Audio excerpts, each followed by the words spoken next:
Alright, here's a quick tractor update.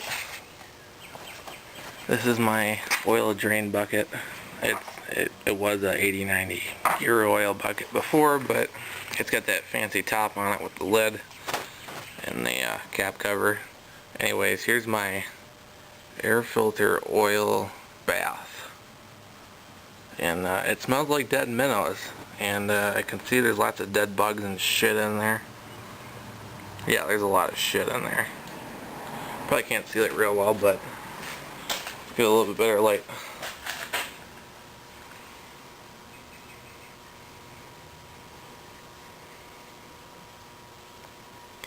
The hell else is that? A Snickers bar? Nah, just kidding. Yeah, I didn't even bother to check this when I initially started the tractor. I figured it'd be alright, but I guess not, so we'll get that. And I got the back piece here for the seat. I got that. It's a yellow cushion. I believe these came standard with black, but the aftermarket seems to favor the yellow color, so that's what we're gonna get.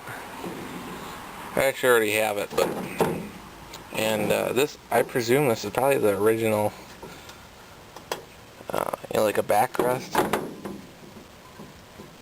It's real fancy. It's got the square nuts on there, but someone must have put that sticker on because that looks a lot newer than that. And moving right along, the battery box underneath there, you can't see it, but I put a nice chunk of wood in there that'll support it with a nice flat base and not rusty metal. So when I did start this thing up before, I used brand new battery cable. This is 1 gauge pre-assembled, and 10 gauge white wire that goes to the alternator with a switch in line so it does not draw from the battery, or in other words, an exciter to the alternator, which I don't think it needs an exciter, but whatever. So that goes all the way down underneath, and the starter's in there. That's all nice.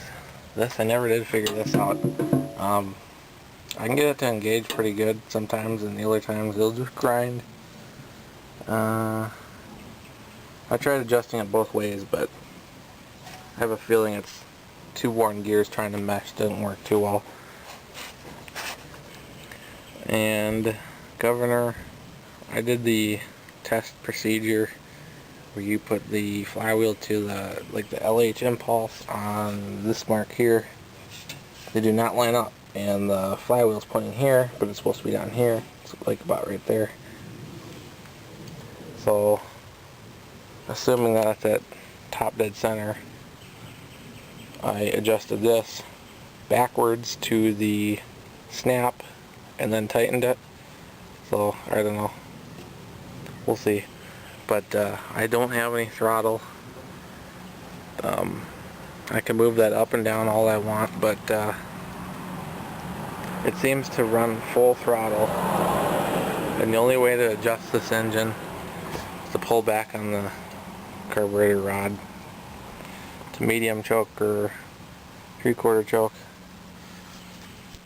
But I just rebuilt this DLTX10 carburetor. It's for an all fuel, came off that 39, but I drilled it out, cleaned it up real good, reassembled it, and checked the float adjustment. So we'll put fuel to it tomorrow. Still have some of my Rector seal on there for the gas sealant. And here's the bottom of that filter housing again. This one's a Donaldson, Minneapolis, St. Paul, manufactured in Minneapolis or St. Paul, it says, but we'll see. So it's service every 30 hours. That's my my fuel system, a ball valve. It was cheaper to convert it all to this than just buy a regular sediment trap, sediment bowl. New muffler. This is a Stanley muffler I got at that Fleet Farm for $22. It sounds alright.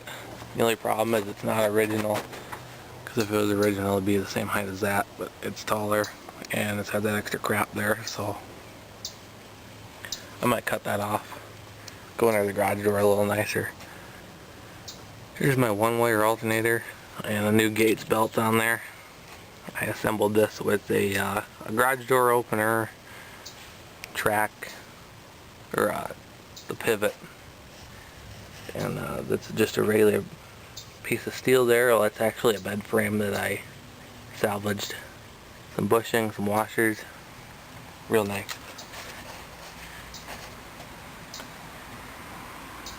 It's the Magneto again. It's a Leica X, so.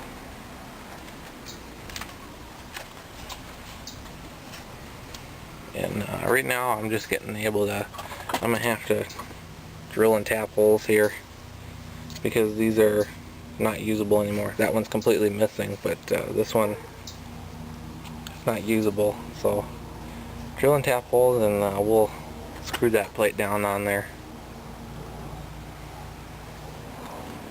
So that's a quick update. And sorry it's dark, but I've been working on that since I got off work, so thanks for viewing.